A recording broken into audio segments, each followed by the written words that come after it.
Assalamualaikum warahmatullahi wabarakatuh. Halo, kami dari kelompok 3 ingin membuat video pembelajaran mengenai model-model pembelajaran di mana anggota kelompok kami terdiri dari Halo, perkenalkan nama saya Ajeng Sri Hadimiati.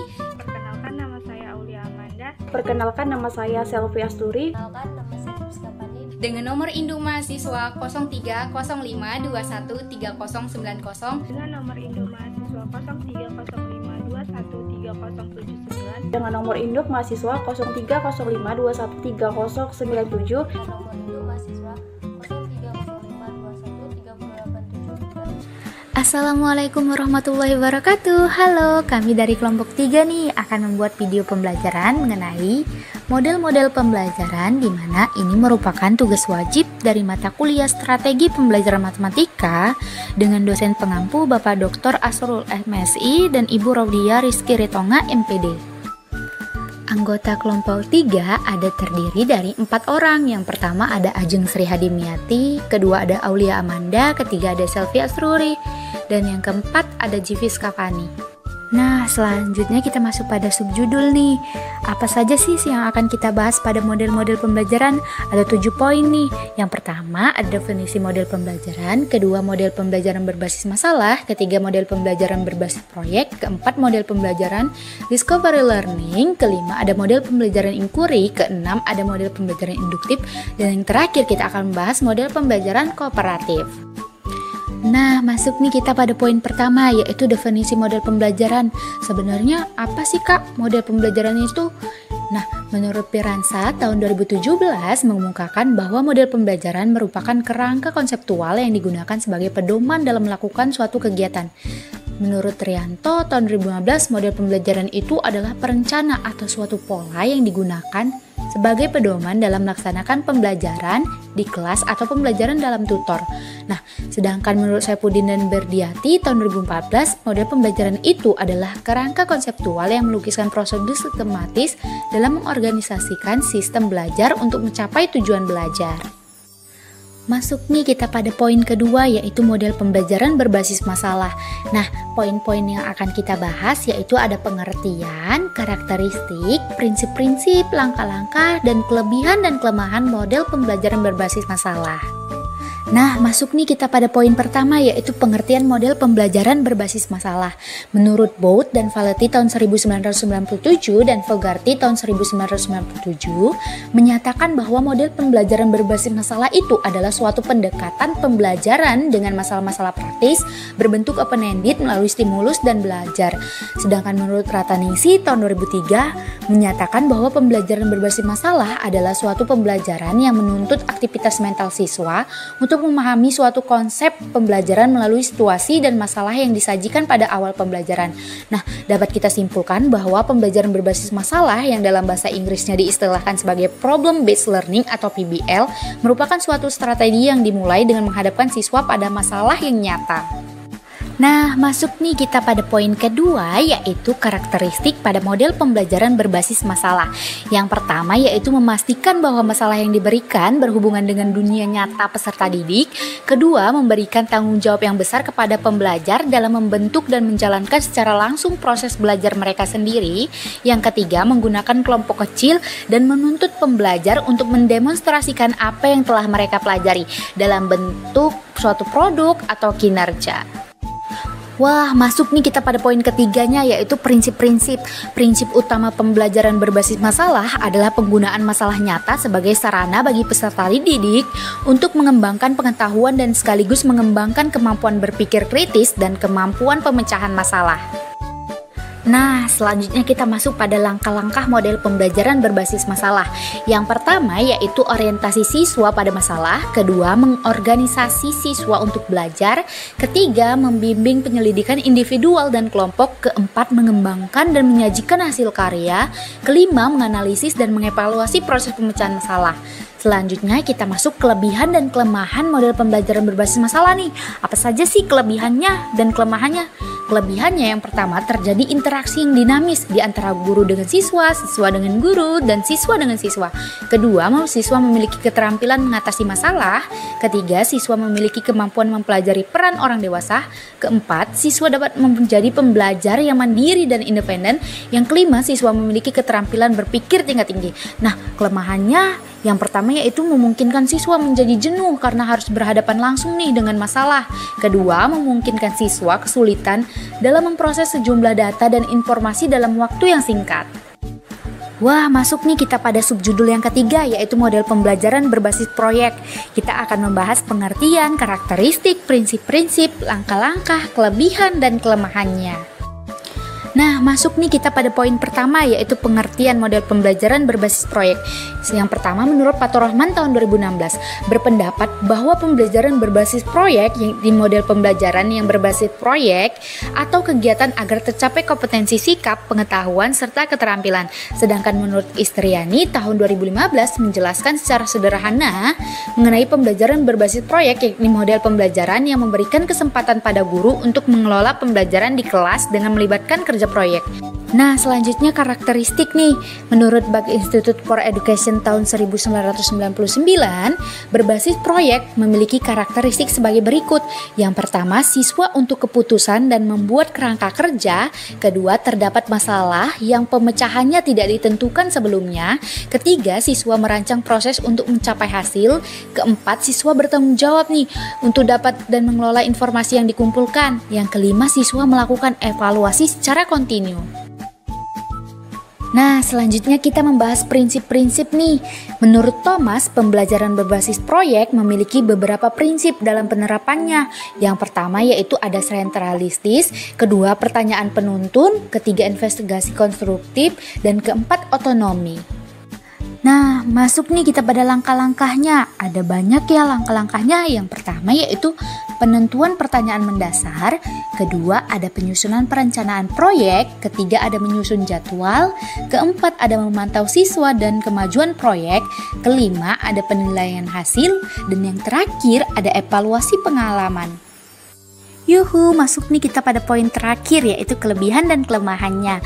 Nah, kelebihannya kita yang pertama yaitu model ini bersifat terpadu dengan kurikulum sehingga tidak memerlukan tambahan apapun dalam pelaksanaannya. Kedua, siswa terlibat dalam kegiatan dunia nyata dan mempraktikkan strategi otentik secara disiplin. Yang ketiga, siswa bekerja secara kolaboratif untuk memecahkan masalah yang penting baginya. Nah, kelemahannya yaitu yang pertama memerlukan banyak waktu dan biaya nih. Yang kedua, memerlukan banyak media dan sumber belajar. Yang ketiga, memerlukan guru dan siswa yang sama-sama siap dalam belajar dan berkembang. Nah, memasuki model pembelajaran yang keempat, yaitu model pembelajaran discovery learning. Sama seperti pembahasan sebelumnya, kita akan membahas pengertian, karakteristik, prinsip-prinsip, langkah-langkah, kelebihan dan kelemahan model pembelajaran discovery learning. Kemudian kita akan membahas pengertian model pembelajaran discovery learning, bahwa model pembelajaran discovery learning adalah pembelajaran di mana peserta didik dituntut aktif untuk menemukan sendiri konsep ataupun prinsip. Pembelajaran ini terdapat berbagai keunggulan dan membuat peserta didik lebih mandiri. Kemudian, menurut Cahyo 2013 menjelaskan bahwa model pembelajaran penemuan ataupun discovery learning merupakan salah satu metode pembelajaran yang mana peserta didik mendapatkan pengetahuan baru yang sebelumnya belum diketahui serta melalui pemberitahuan, tetapi peserta didik menemukan sendiri. Kemudian kita akan membahas karakteristik pada model pembelajaran discovery learning, di mana pada karakteristik kita akan membahas yang pertama, peserta didik dapat mengeksplorasikan dan memecahkan masalah untuk menciptakan, menggabungkan, dan menggeneralisasikan pengetahuan, kemudian berpusat pada peserta didik, kemudian kegiatan untuk menggabungkan pengetahuan baru dan pengetahuan yang sudah ada. Oke. Kemudian kita akan membahas prinsip-prinsip model pembelajaran discovery learning. Adapun prinsip-prinsipnya, yang pertama yaitu pemecahan masalah, yang kedua manajemen belajar mengikuti siswa, kemudian yang ketiga mengintegrasikan dan menghubungkan, kemudian analisis dan interpretasi informasi, kemudian yang kelima yaitu kegagalan dan umpan balik. Oke, kita memasuki langkah-langkah model pembelajaran discovery learning. Di mana pada langkah-langkah yang perlu kita ikuti, yang pertama yaitu menentukan tujuan pembelajaran, kemudian melakukan identifikasi karakteristik siswa, kemudian yang ketiga yaitu memilih materi pembelajaran, yang keempat yaitu menentukan topik-topik yang harus dipelajari siswa secara induktif. Oke, selanjutnya yaitu kita akan belajar mengenai kelebihan dan kelemahan model pembelajaran discovery learning, di mana kelebihan pada pembelajaran discovery learning, yang pertama, discovery learning dapat memfasilitasi peserta didik untuk berpartisipasi aktif dalam proses pembelajaran.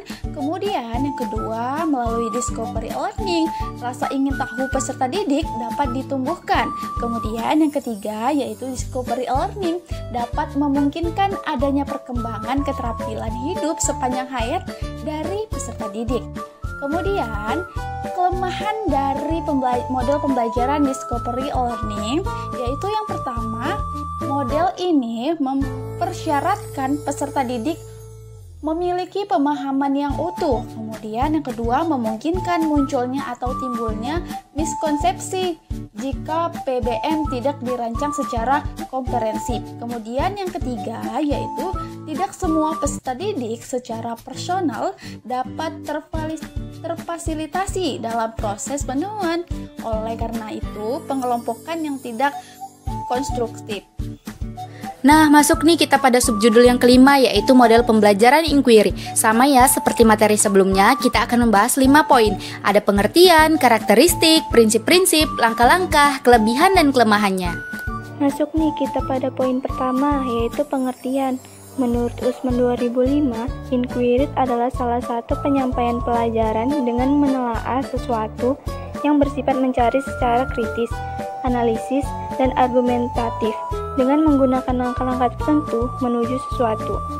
Menurut Kunandar 2010 menyatakan bahwa pembelajaran inquiry adalah kegiatan pembelajaran di mana siswa didorong untuk belajar melalui keterlibatan aktif mereka sendiri dengan konsep-konsep dan prinsip-prinsip, dan guru mendorong siswa untuk memiliki pengalaman dan melakukan percobaan yang memungkinkan siswa menemukan prinsip-prinsip untuk diri mereka sendiri.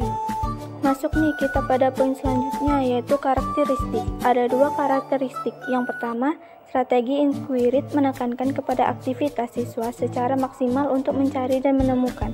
Yang kedua, seluruh aktivitas yang dilakukan siswa diarahkan untuk mencari dan menemukan jawaban sendiri dari sesuatu yang dipertanyakan. Masuk nih kita pada prinsip-prinsipnya. Prinsip pada model pembelajaran inquiry berorientasi pada pengembangan intelektual, prinsip bertanya, prinsip belajar untuk berpikir, dan prinsip keterbukaan. Masuk nih kita pada langkah-langkahnya. Menurut Nur Hadi 2002, siklus inquiry adalah observasi, bertanya, mengajukan dugaan, pengumpulan data, dan penyimpulan. Masuk nih kita pada kelebihan dan kelemahan. Kelebihannya, 1. Merupakan strategi pembelajaran yang menekankan kepada pengembangan aspek kognitif, afektif, dan psikomotorik. Yang kedua, dapat memberikan ruang kepada siswa untuk belajar sesuai dengan gaya mereka. Ketiga, merupakan strategi yang dianggap sesuai dengan pengembangan psikologi belajar modern. Nah, kelemahannya, yang pertama, model ini sulit dalam merencanakan pembelajaran oleh karena terbentur dengan kebiasaan siswa dalam belajar. Kedua, kadang-kadang dalam mengimplementasikannya memerlukan waktu yang cukup panjang nih.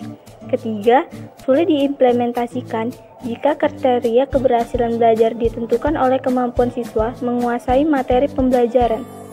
Kita sudah masuk subjudul yang ke-6 nih, yaitu model pembelajaran induktif. Ada 4 poin yang harus kita bahas, yaitu pengertian, yang kedua karakteristik, yang ketiga langkah-langkah, dan yang keempat itu kelebihan dan kelemahan model.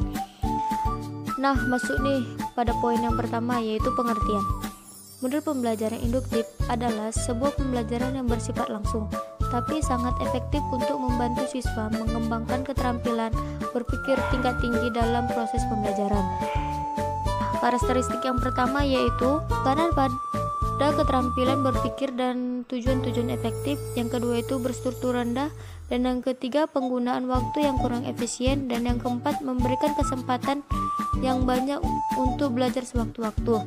Langkah-langkahnya ada 4, yaitu yang pertama, guru memilih konsep, prinsip, aturan yang akan disajikan dengan pendekatan induktif, dan yang kedua, guru menyajikan contoh-contoh khusus. Ketiga, guru menyajikan bukti yang berupa contoh tambahan, dan yang keempat, menyimpulkan memberi penegasan dari beberapa contoh.